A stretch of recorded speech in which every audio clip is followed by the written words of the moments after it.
안녕하세요. 박일良입니다. 네, 먼저 부탁의 말씀. 유튜브와 영상을 많은 사람들에게 홍보해 전도해 주십시오. 좋아요, 구독 부탁드립니다. 성경 66권을 모두 영상으로 제작할 수 있도록 구독, 회원 가입 후에 자발적인 후원을 부탁드리겠습니다. 여러분의 많은 후원이 필요합니다. 네. 오늘은 생명나무에 대해서 알아볼까 합니다. 근데 이 생명나무는 창세기에 잠깐 나오고요. 어디서 또 나오냐면 요한계시록에서 또 나옵니다. 그래서 오늘은 생명나무를 통해서 에덴 동산의 이치까지도, 에덴 동산은 어떤 곳이었을까까지도 한번 함께 추론해 보도록 하겠습니다. 네,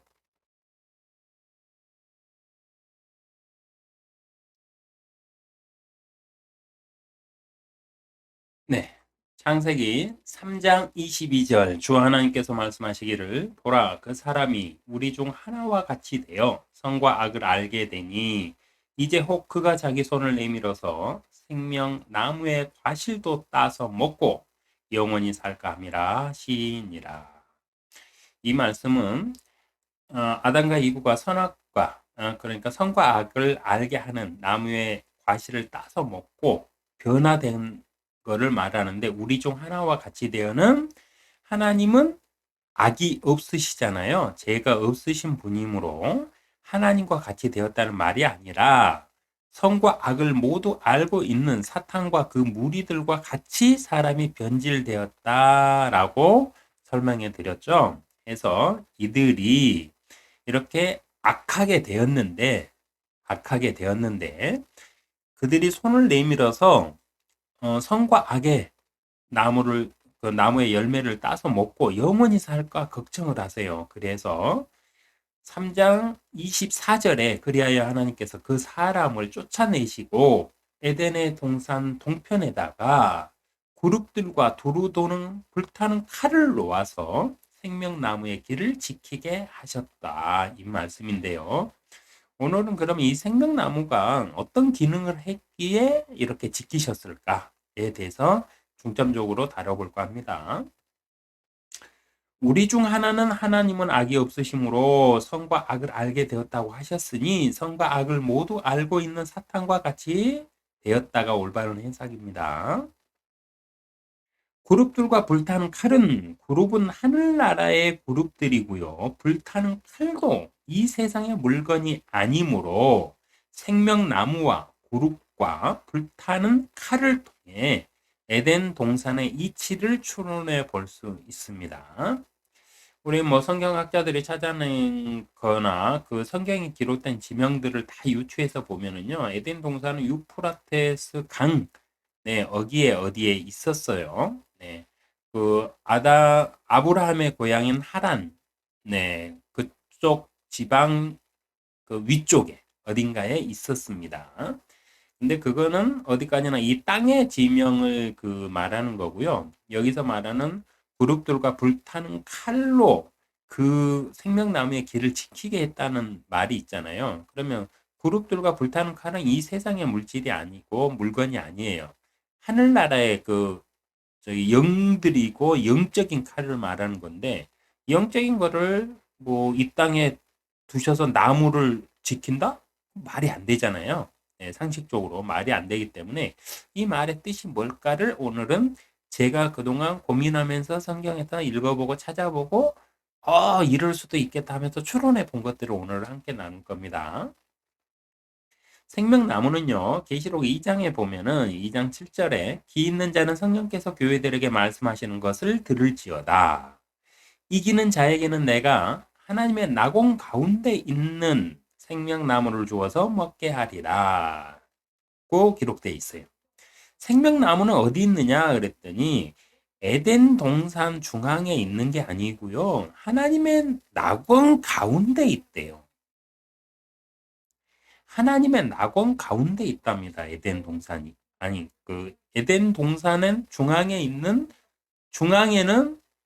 선과 악을 알게 하는 나무와 그, 그 생명나무도 있더라 이렇게 기록돼 있었잖아요. 근데 이 에덴이 계시록에서는 하나님의 낙원이래요.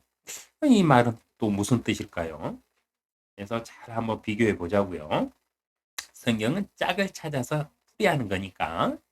계시록 22장 2절에 보면요. 그 도성의 거리 한가운데와 그 강의 양편에는 생명나무가 있어 12가지 과실을 맺으며 달마다 과실을 내더라. 그리고 그 나무의 잎사귀들은 민족들을 치유하기 위한 것이더라고 또 기록되어 있습니다. 그러니까 생명나무의 과실에 대해서는 그 성경에 뭐 이 과일은 이러면서 어떤 기능이 있다고 설명이 없어요. 근데 그 생명나무의 잎사귀들은 민족들을 치유하기 위한 것이더라라고 돼 있어요. 그러면 생명나무의 기능이 어떤 기능일까요? 네, 병을 들면 그 병을 치료하는 기능이 있겠죠. 그러니까 생명나무는 치료제의 기능이 있다 이렇게 해석이 됩니다. 네. 그 잎사귀들은 민족들을 치유하기 위한 것이더라 그랬으니까 생명나무의 잎사귀는 병을 고치는 기능이 있다. 네. 해서 생명나무는 하나님의 나라에 있는 나무입니다. 하나님의 낙원 가운데 있다고 그랬으니까. 네. 창세기 3장 24절 그리하여 하나님께서 그 사람을 쫓아내시고 에덴의 동산 동편에 그룹들과 두루 도는 불타는 칼을 놓아 생명나무의 길을 지키게 하시니라. 네. 그룹들은 하늘에 있는 하나님을 섬기는 그룹들이고요. 두루 도는 불타는 칼은 세상의 칼이 아니고 하나님이 쓰시는 칼인데 이 칼로 생명나무의 길을 지키게 하셨다. 네. 그러면 이 생명나무가 이 지구에 있었다면은 이게 어떻게 해석을 해야 될까요? 분명히 그리고 생명나무는 하나님의 낙원 가운데 있다고 기록되어 있어요. 그 도성 거리 한가운데 그 강의 양편에는 생명나무가 있어 라고 돼 있어요. 이기는 자에게는 내가 하나님의 낙원 가운데 생명나무를 주어서 먹게 하리라 했는데 그 나무가 하나님의 도성 거리 한가운데 있다 이렇게 돼 있어요. 그러면 생명나무의 길을 지키게 하시니라 했어요. 그러면 이 에덴 동산은 어디였을까요? 네. 어떻게 해석을 해야 될까요? 아담과 이브가 제일 처음에 하늘나라에서 살았다고 해석을 하면 이게 말이 또 안 되죠. 이 지구를 셋째 날부터 다 창조해가지고 지구에다가 지구의 흙으로 사람을 창조했는데 하늘나라에서 살았다 이렇게 해석해 버리면 이거는 성경 포기한 사람이고 그러면 분명히 아담에게 금지를 할 때 에덴 동산 중앙에 있는 선과 악을 알게 하는 나무와 생명나무가 같이 있었다고 말했으니까 그러면은 하나님의 참 올바른 해석은요. 하나님의 나라가 아담이 살고 있던 에덴 동산 하나님이 지적한 곳 우리가 알고 있는 유프라테스 강 어디에 쯤에 그 어느 동산에 하나님의 나라가 있었다는 말일까? 그러면 이건 또 그렇잖아요. 하나님의 나라는 우주 너머 저 너머에게 있는 거니까. 그러면 가장 좋은 해석은 어떤 해석이 돼야 될까요? 네. 하나님의 나라와 아담이 살고 있던 에덴 동산이 연결되어 있었다라고 추론해 보면 이 모든 의문들은 자연스럽게 해결이 되겠죠. 네, 이게 무슨 말이냐면요. 생명나무의 길을 지키게 하셨다라고 했으니 에덴 동산에 하나님의 나라로 가는 길이 있었다. 통로가 있었다. 이렇게 해석하면은 이게 그럴듯해요. 네, 근데 그럴듯해서는 안 되잖아요.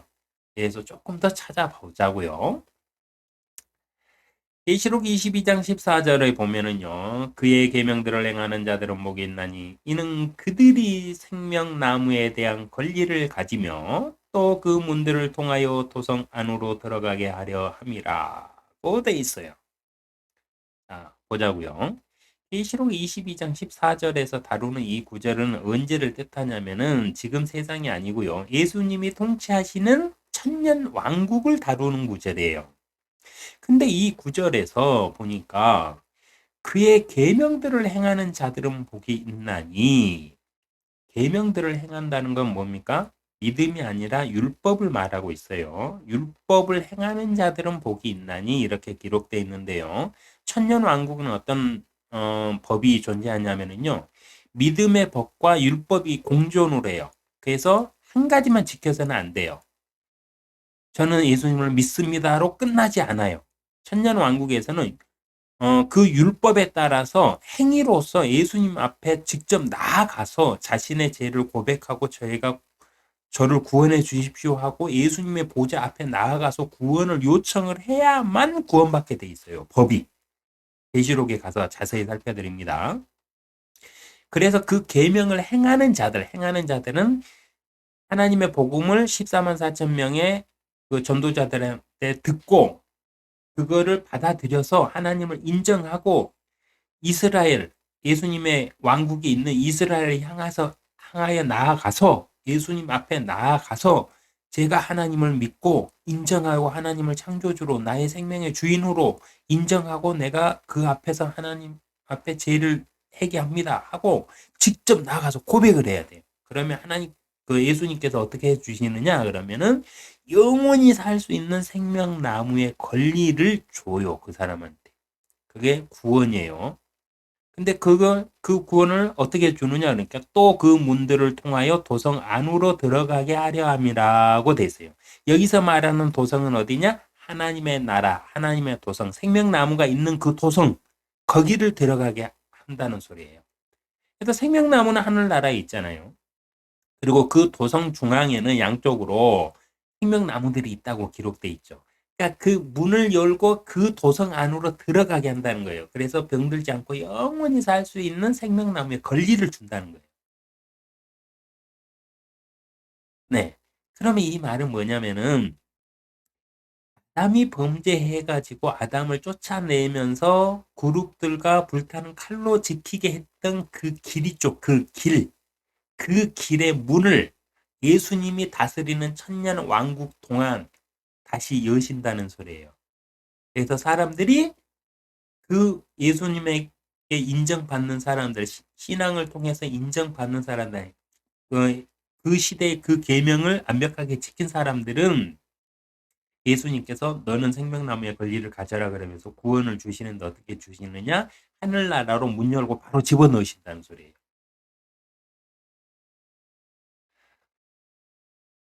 이거는 저의 추론입니다.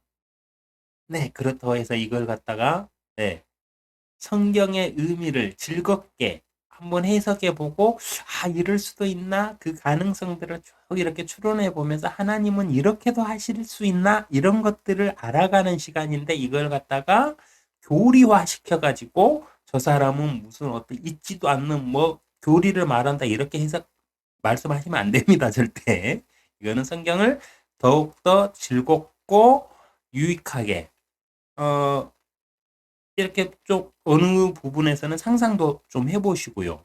근데 그 상상들이 언제나 성경 안으로, 말씀 안으로 돌아와야 돼요. 근데 저의 뇌피셜은 이걸 뇌피셜이라고 제가 말하는 건 뭐냐면은 천년 왕국 가가지고 그 문을 확인할 수가 없어요.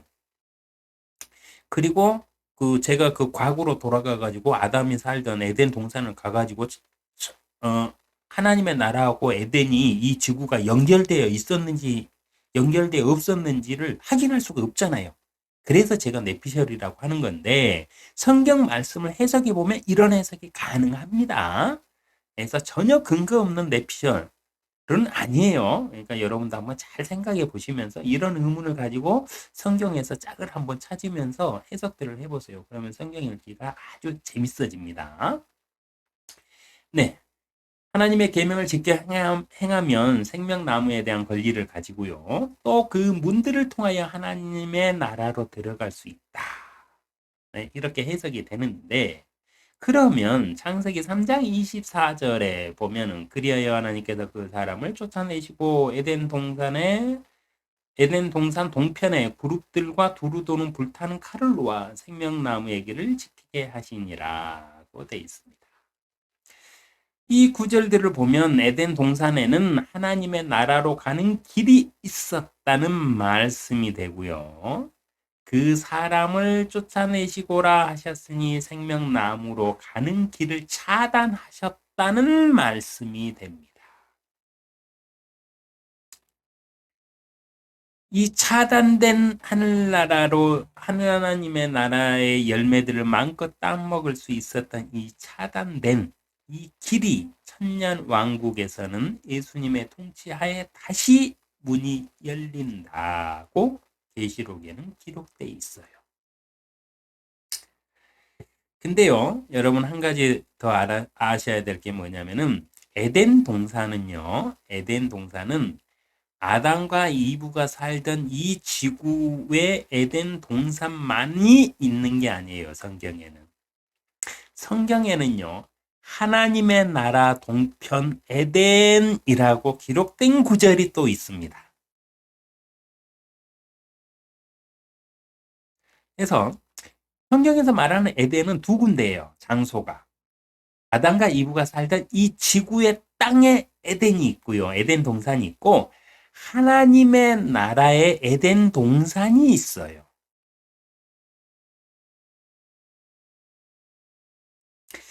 욥기에 보면은 욥기인가요? 네, 아마 욥기가 맞을 거예요. 거기에 보면은 그 사단에게 말할 때 너는 하나님의 동산 에덴에서 가장 뛰어난 자였다 이렇게 사단을 추켜 세우면서 얘기하는 구절이 나오거든요.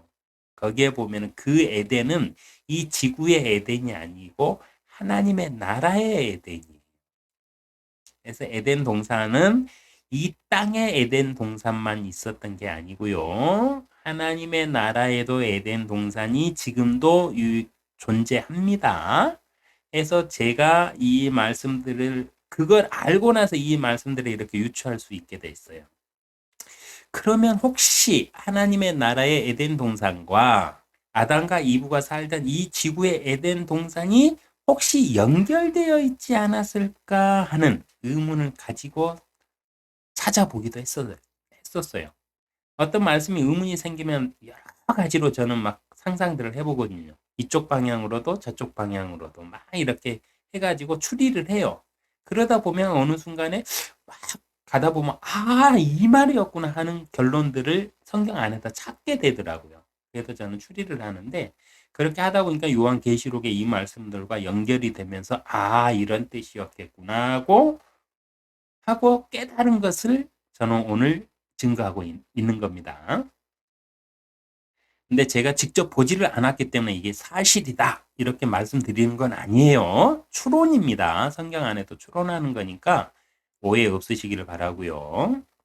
생명나무의 열매는 그럼 뭐냐? 생명나무의 열매에 대해서는 안 나와 있는데 생명나무는 생명을 주는 과일을 뜻하는 것일까요? 그 잎사귀들은 치유의 그 효능이 있잖아요. 그러니까 병들을 치유해서 사람이 그 죽지 않게끔 이렇게 하는 효능이 있잖아요.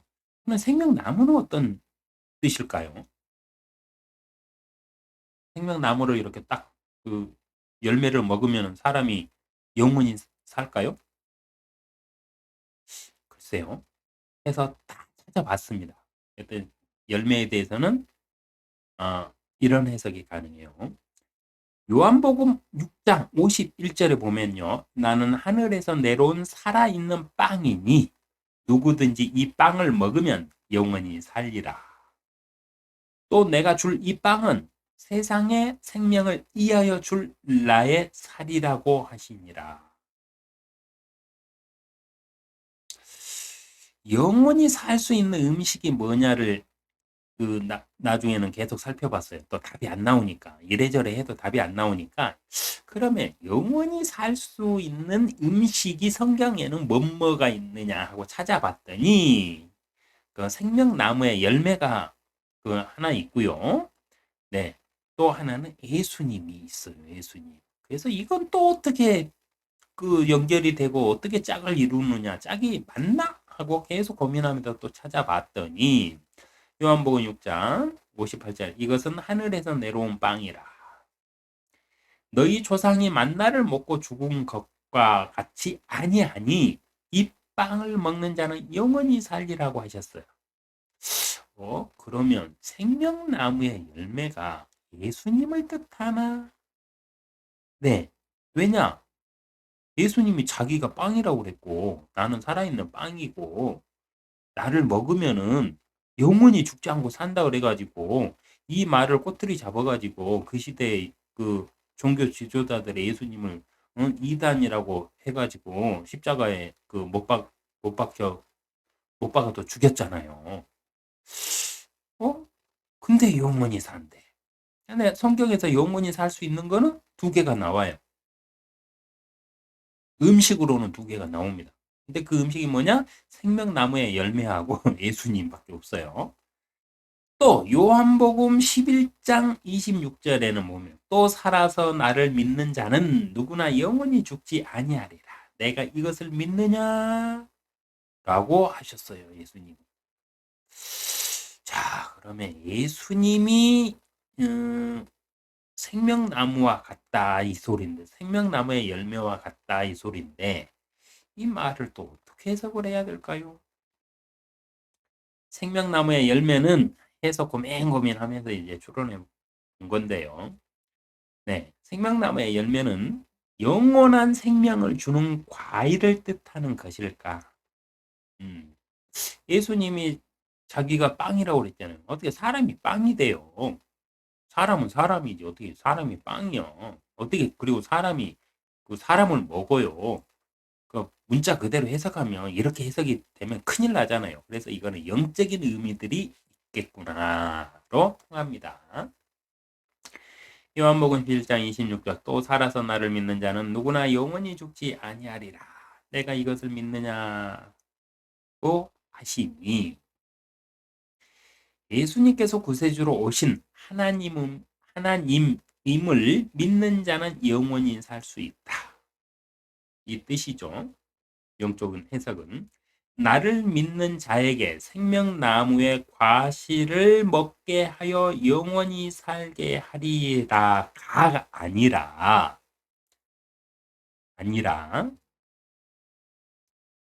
나를 믿는 자는 누구나 영원히 죽지 아니하리라고 말씀하셨어요. 그러니까 이 말씀을 놓고 보면은 나무의 열매를 먹는다 해서 영원히 산다? 이건 아니라는 결론들이 나온다는 소리예요. 말씀의 근거에 보면 생명나무의 열매는 영원한 생명을 주는 열매가 아닙니다. 그럼 지식의 나무처럼 다른 어떤 의미를 가지고 있다고 해석해야만 되지 않을까요? 그러면 어떤 의미를 가지고 있을까요? 여기까지 찾아보니까 그러면 지식의 나무와 같이 지식의 나무를 먹는다 해서 그 나무 열매가 그 사람한테 선과 악을 알게 깨닫도록 해주는 게 아니라 하나님께서 먹지 말라고 금하신 것을 그 법을 어김으로 인해서 죄가 들어와갖고 양심에 거리낌이 생겨서 이게 죄구나를 알게 돼서 선과 악을 알게 돼 있잖아요. 그렇듯이 여기서 말하는 생명나무의 열매도 예수님을 통해서 알아보니 예수님께서 구세주로 오신 임을 믿는 자에게 영원히 살 수 있다. 믿음으로 너희는 영원히 살 수 있다. 왜? 성령을 인쳐서 너희를 새로운 생명으로 거듭나게 하니까 영원히 살 수 있다고 했거든요. 그러니까 과일이나 이런 걸 먹게 하여 너희가 영원히 살게 하리라가 아니라 성령을 인침으로 인해서 그 성령을 통해서 너희가 누구나 믿는 자에게 성령을 주시잖아요. 그래서 영원히 죽지 않게 하셨거든요. 그러면 생명나무의 열매는 과일의 열매는 영원히 살게 하는 효능이 없다. 이런 결론이 나오잖아요. 만약에 그런 효능이 있었다면은 예수님께서 나를 믿는 자에게는 내가 생명나무의 열매를 주어서 영원히 죽지 않게 하리라. 이렇게 말씀하셔야죠. 근데 아니라는 소리예요. 그래서 그러면 어떻게 되느냐? 그러면 어떻게 되느냐? 그러면 어떤 의미를 가지고 있느냐? 또 알아봐야 되겠죠. 네. 그래서 생명나무는 치유하는 나무인데요. 계시록 22장 2절 그 도성의 거리 한가운데 그 강의 양편에는 생명나무가 있어 12가지 과실을 맺으며 달마다 과실을 내더라. 그리고 그 나무의 잎사귀들은 민족들을 치유하기 위한 것이더라. 계시록에는 이렇게 기록되어 있어요. 생명나무의 잎사귀들은 민족들을 치유하기 위한 것이라고 말씀하시고 있기 때문에 생명나무의 잎사귀는 병을 치유하여 죽지 않고 계속 살게 해주는 효능이 있는 것으로 추정이 됩니다. 그리고 그 잎사귀는 민족들을 치유하기 위한 것이라 하셨으니 아마도 내피셜이에요. 아마도 우리가 다스리게 될 영원한 세상에서 계속 사용하여야 하는 듯합니다. 이게 무슨 말이냐면요. 너희는 왕 같은 제사장이라 그랬잖아요. 그리고 너희는 나와 같이 왕노릇하리라고 그랬어요. 근데 이거를 갖다 사람들이 디테일하게 찾아보지 않아가지고 대략적으로 그 뭐 천년 왕국에서 같이 왕노릇 한다 이런 식으로 막 말들을 하는데 그건 다 그 잘못된 말이고요. 구원받은 자들에게 그들 중에는 일반 백성으로 사는 하나님의 나라의 일반 백성으로 사는 사람들도 있고요. 그들 중에는 왕이 돼가지고 어떤 나라를 다스려야 될 자들도 있어요. 네, 성경에 나와 있어요. 이건 제 말이 아닙니다. 나중에 그 구절에 가면 살펴드릴게요. 그래서 그럴 때 이 생명나무의 잎사귀를 갖다가 다스리는 그 나라의 민족들을 치유하는 어떤 그런 것들로 사용해야 되지 않을까. 네, 이런 것들도 한번 생각해 보는 겁니다.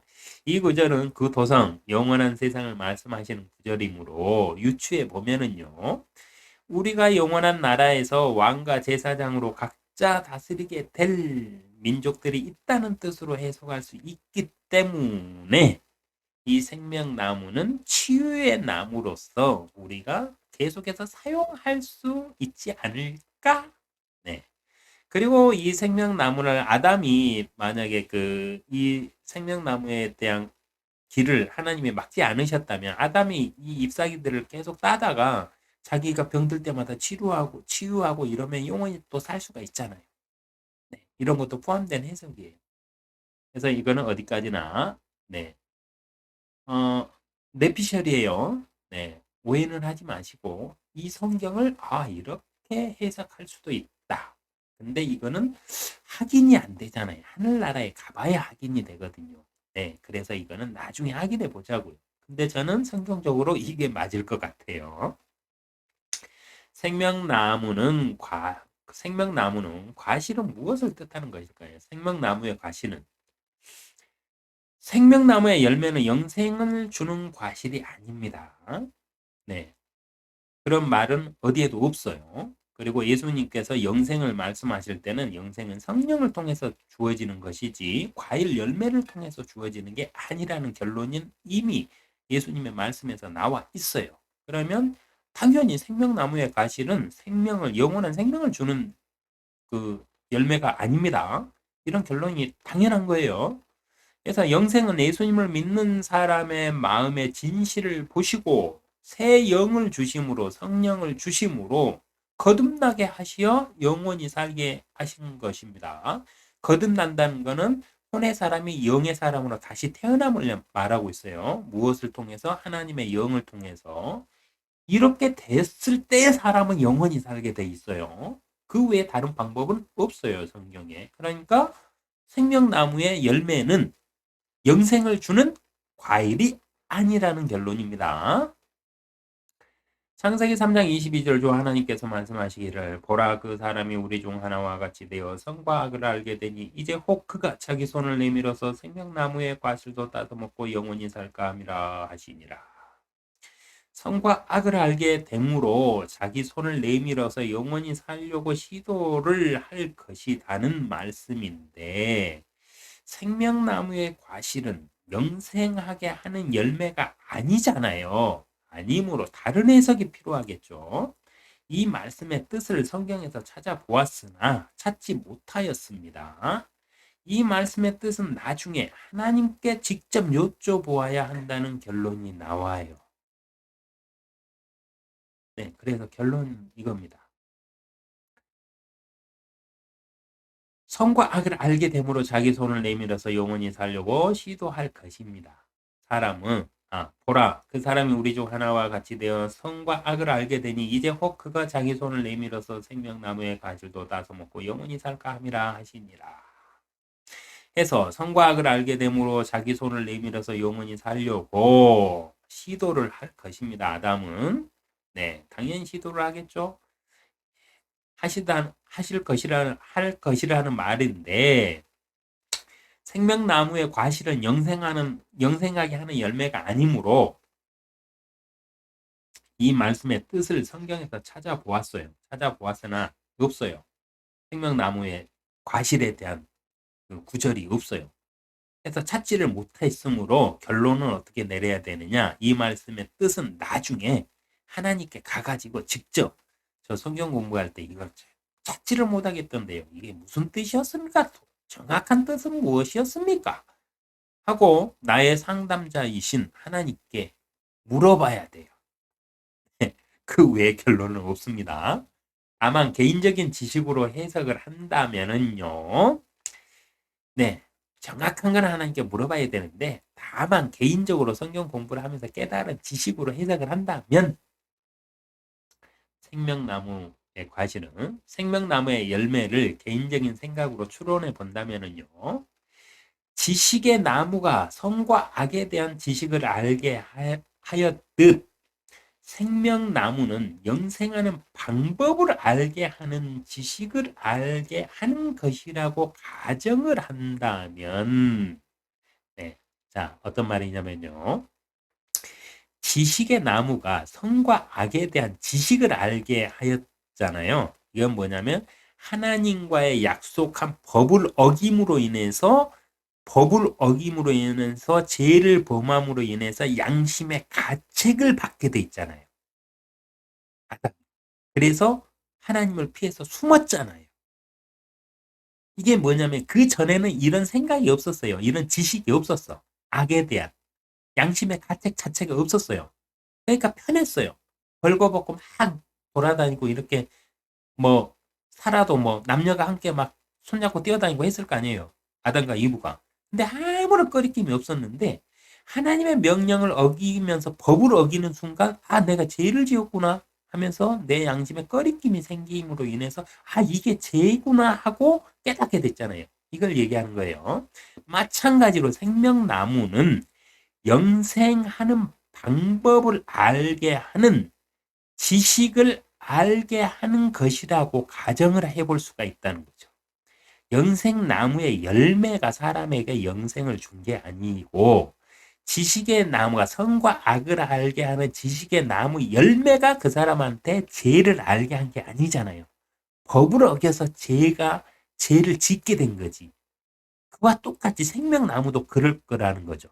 생명나무의 열매 자체가 그 사람에게 영생을 주는 게 아니라 이 생명나무의 그 열매라는 무엇을 뜻하느냐 그러면 선과 악의 지식의 나무의 법을 뜻하듯이 생명을 연장하면서 영원히 살 수 있는 방법을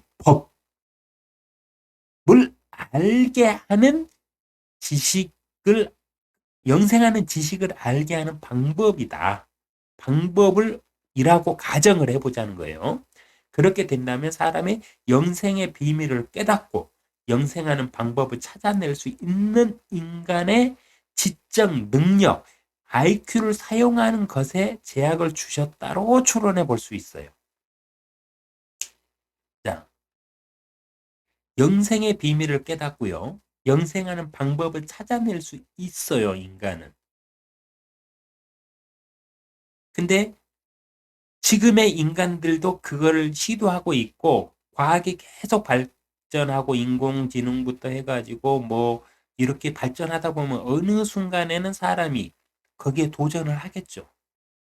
근데요, 여기에서 제가 추론하는 건 뭐냐면은 아담의 IQ를 보통 신학자나 이렇게 과학자들이 추론을 할 때 뭐 몇백이 될 거라고 그래요. 몇백. 아담의 IQ를 몇백으로 추론하는 사람들도 있어요. 그러면 사람은 살아있는 혼이 뭐예요? 생각할 수 있는 능력이 혼이잖아요. 그러면 사람이 영생하는 방법도 충분히 찾아낼 수 있을 거라고 저는 봐요. 그랬을 때 하나님께서 생명나무를 금지시켰다는 이 말의 뜻이 무엇일까? 곰곰이 생각해 봤어요. 왜? 그 생명나무의 열매를 따서 먹는다고 해서 영생하는 건 아니잖아요. 결론이 나왔잖아요. 영생은 뭐예요? 예수 그리스도를 믿고 그 믿음으로 인해서 성령이 인침을 받아야만 영생을 할 수가 있잖아요. 그 외에 방법은 없거든요. 그럼 생명나무의 열매를 따서 먹는다고 해서 영생을 한다? 그 구절은 하나도 없어요, 성경에. 그러면 생명나무의 가시를 금지시켰다. 따서 먹을까 함이라 하면서 걱정하시면서 금지를 시켰어요. 만약에 에덴 동산에 하늘나라로 가는 그 통로가 있어서 그 통로를 폐쇄하지 않고 냅뒀다고 하더라도 사람이 가가지고 그 생명나무에 가가지고 잎사귀를 따다가 병은 고쳐가지고 치유를 받아서 영원히 살 수는 있겠죠.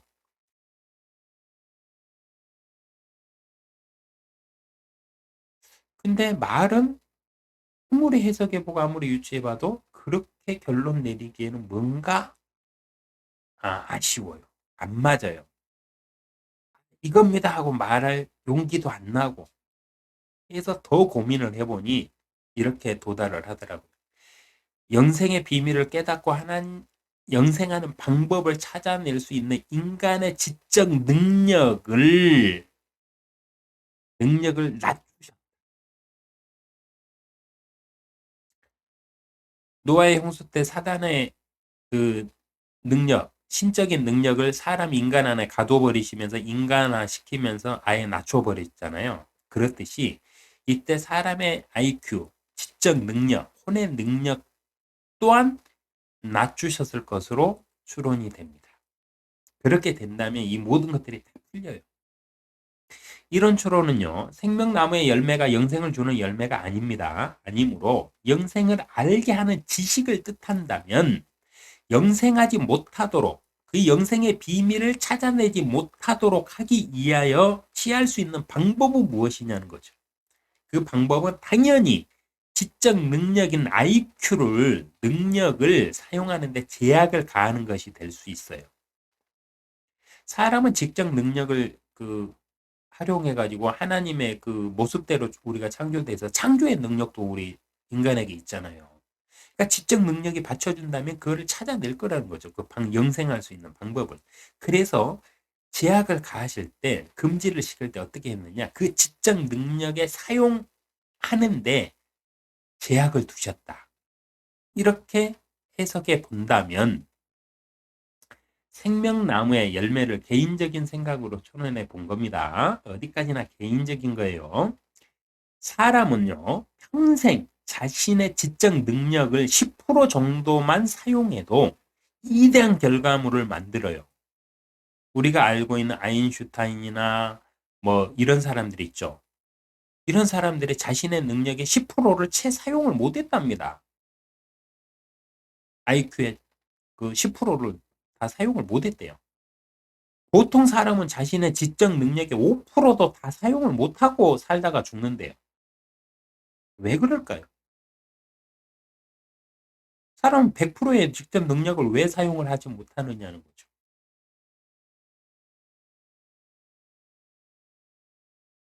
이런 의문들이 항상 있었는데, 만약에 생명나무가 열매가 영생을 주는 과일을 말하는 것이 아니라 선과 악의 지식을 알게 하는 나무의 열매의 기능처럼 영생을 할 수 있는 방법을 찾아낼 수 있는 지적인 IQ, 지적인 능력을 뜻한 거라면, 이때 하나님께서 이거를 막으셔서 사람들이 자기의 지적 능력의 10%도 사용을 못하고 살다가 죽는구나 라는 결론이 나오더라는 거죠. 어디까지나 제 뇌피셜입니다. 만약에 인간이요, 자신의 능력의 100%를 발휘한다면 어떤 일이 벌어질까요? 아인슈타인은 10%도 채 쓰지 못했는데 그 위대한 발명들을 다 해냈어요. 근데 사람이 만약에 자기 신의 지적 능력의 100%를 다 사용한다. 그러면 어떻게 될까요? 어마어마한 상상하지 못하는, 아예 상상 자체를 못하죠. 왜? 사람은 뭐 일반 사람은 자기의 지적인 능력의 5%도 사용을 못하는데 5% 만약에 10% 쓴다고 해요. 아인슈타인처럼 똑똑하다고 쳐요. 근데 10%로 상상을 해봤자 90%, 나머지 90%의 그 지적 능력이 어떤 일을 해낼 수 있는지 10% 따위가 감히 상상을 할 수 있겠어요. 상상을 못해요, 우리는.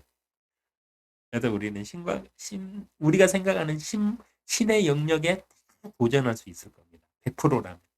인간이 자신의 지적 능력을 100% 사용한다면은 우리는 신과 같이 신의 세계를 우리가 창조해낼 수도 있어요. 그 정도로, 왜냐? 우리는 그런 창조의 능력을 하나님한테 물려받았거든요. 하나님이 자신의 모습대로 해서 자신의 능력을 우리한테 다 주셨거든요. 그러니까 우리도 창조의 능력이 있어요. 하나님이 우리한테 그렇게 줬어요. 그래서 우리가 뭔가를 막 창작하고 이런 활동들을 하면서 살잖아요.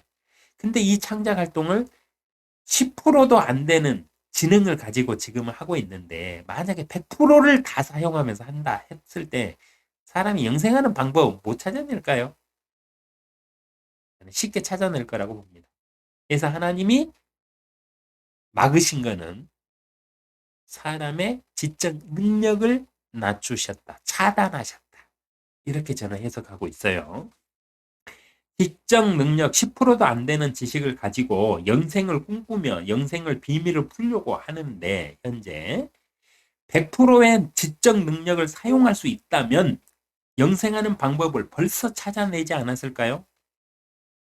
저는 찾아냈을 거라고 봅니다. 계시록의 마지막 때에는요, 사람들을 미혹하는 자가 영생을 가지고 미혹할 것입니다. 근데 이 영생을 가지고 미혹할 거라는 거는요, 성경 쭉 이렇게 해석해 보면은 딱 이 방법밖에 없어요. 사람들이 다른 걸로는 미혹을 잘 당할 일이 없어요. 뭐 미혹을 당한다고 해서 뭐 쾌락을 쫓아서 뭐 다 할 수 있어요. 마약하고 뭐 하는 것들도 보면은 그 외의 것도 다 할 수는 있어요. 근데 사람이 자기 신앙까지 버려가면서 자기의 그 생명을 걸고 어떤 그 누군가를 추앙하면서 따라간다? 생명까지 걸고, 목숨까지 걸고. 그러면 딱 한 가지 방법이 있어요. 그 길을 따라가면 내가 죽지 않고 살 수 있다는 딱 전제가 주어진다면 사람은 그 길을 갈 수 있어요. 하나님? 필요 없다. 왜? 내가 뭐 죽지 않을 건데 뭐 하나님은 뭐 필요 있어? 나한테 심판이 없는데. 내가 막 살면 되는데. 하나님이 무슨 필요가 있어? 내가 영생할 수 있는데. 그래서 마지막 때에는 영생을 키워드로 아마 미혹을 할 것입니다. 이러한 추론을 하게 되었습니다. 하여 혹여 타당한 추론이라 할지라도, 그러나 이것이 타당한 추론이라 할지라도 성경에 기록이 없으므로 사실이 될 수는 없어요. 그래서 제가 오늘은 계속해서 제 뇌피셜이라고 말씀드리고 있습니다.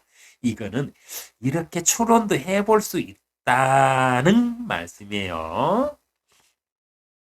생명나무의 에덴 동산은요, 창세기 3장 24절, 그리하여 하나님께서 그 사람을 쫓아내시고 에덴의 동산 동편의 그룹들과 두루 도는 불타는 칼로와 생명나무의 길을 지키게 하시니라. 지구의 에덴 동산은 하나님의 나라 에덴 동산과 연결된 통로의 문이 있었다라고 저는 추론을 하고 있어요. 그리고 성경적으로 해석해 보면 그게 맞습니다. 그리고 또 이 문은 천년 왕국 때 예수님께서 다스리실 때는 이 문을 통해서 하늘나라로 바로 그냥 사람을 집어 넣으세요. 네, 그렇게 기록되어 있기 때문에 이 해석은 가능한 해석입니다.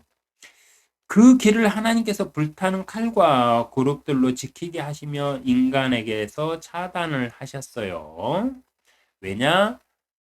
그 하늘나라의 그 하늘나라 도성 중앙에 있는 생명나무의 잎사귀들을 따다가 사람이 병들면 치유하고 해가지고 계속 그, 죽지 않고 살 수가 있었잖아요.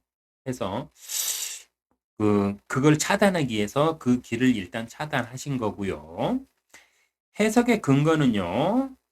이런 해석의 근거들은 에스겔 28장 13절에 보면은요. 내가 하나님의 동산 에덴에 있어라고 사단에게 말씀을 하세요. 그러니까 하나님의 나라에도 에덴 동산이 있다. 이 근거가 어디 있느냐?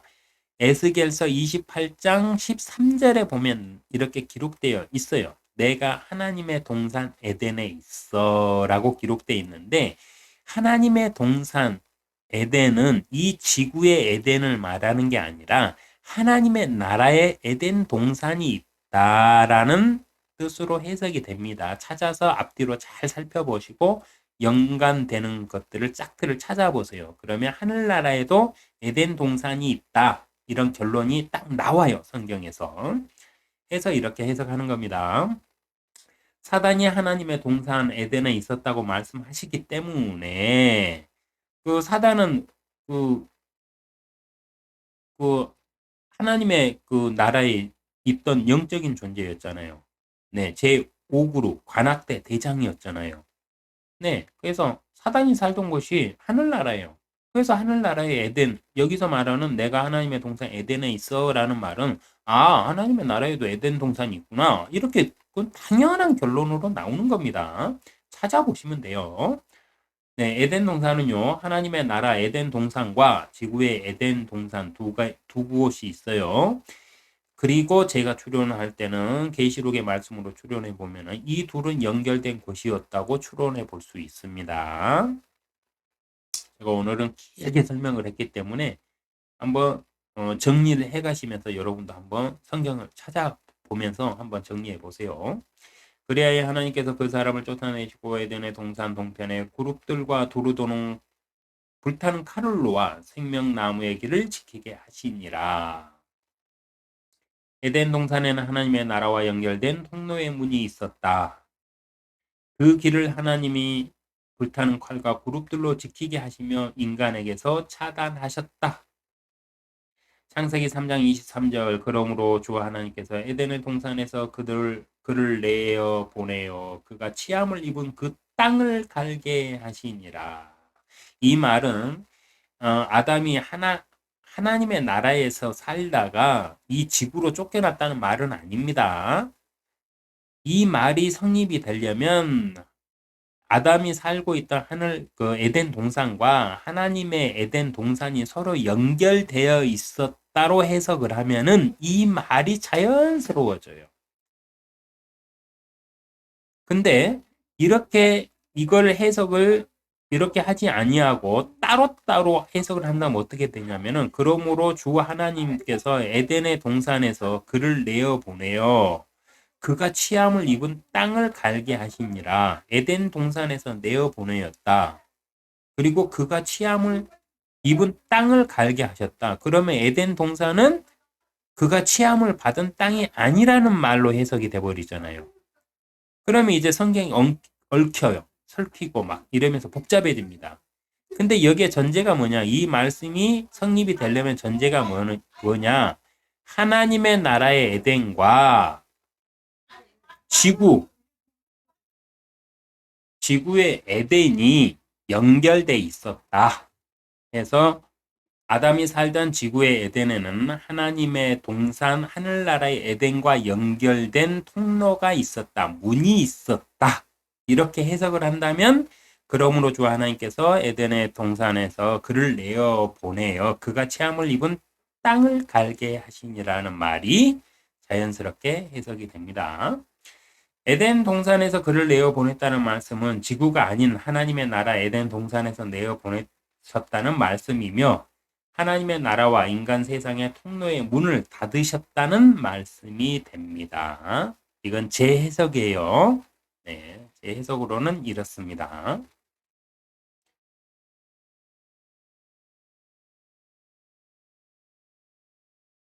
생명나무와 에덴 동산은요, 하나님의 나라에 여전히 존재하고 있습니다. 하나님의 나라에도 에덴 동산이 있어요. 그리고 그 도성의 중앙에는 생명나무가 있습니다.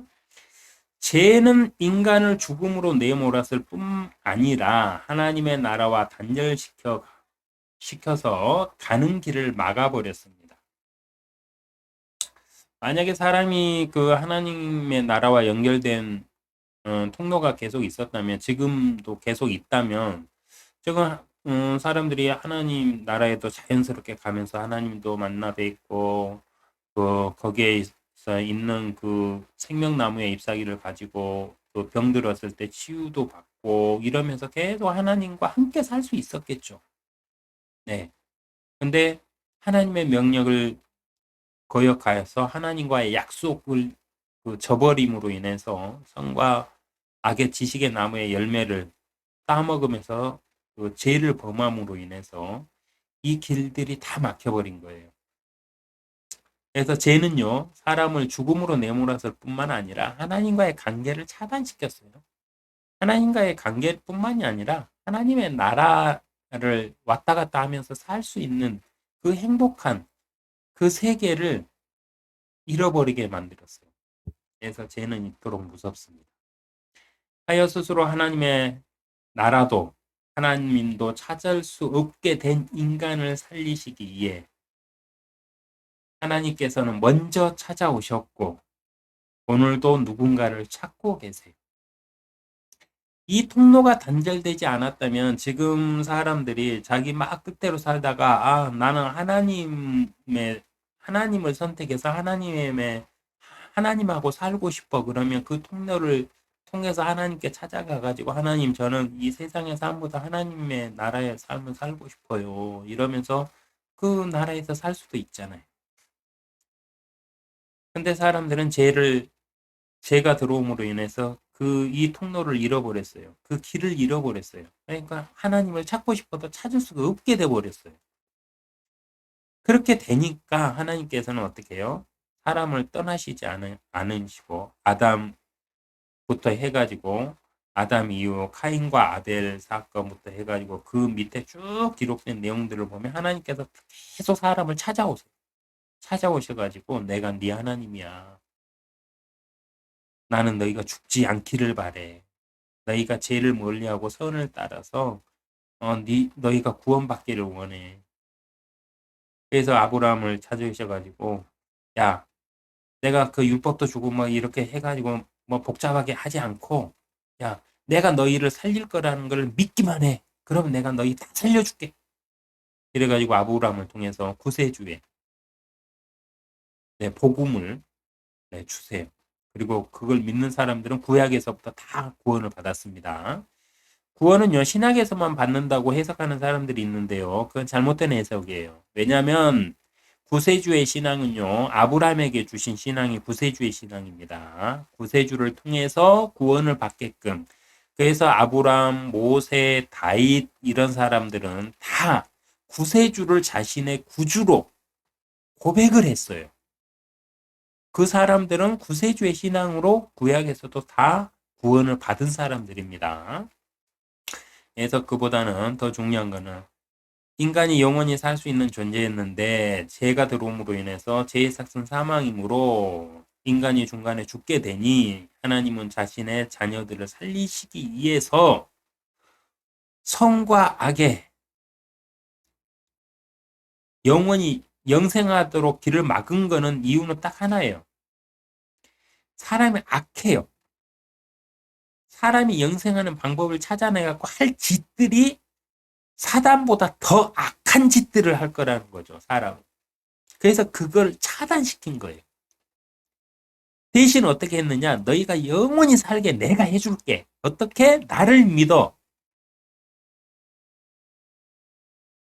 내가 예수 그리스도로 너희네들의 죄를 위해서 십자가를 지고 너네들을 대속한 내가 구주임을 니네가 인정하고 믿는다면 내가 너를 영원히 살게 해줄게. 이 간단한 방법이 있어요.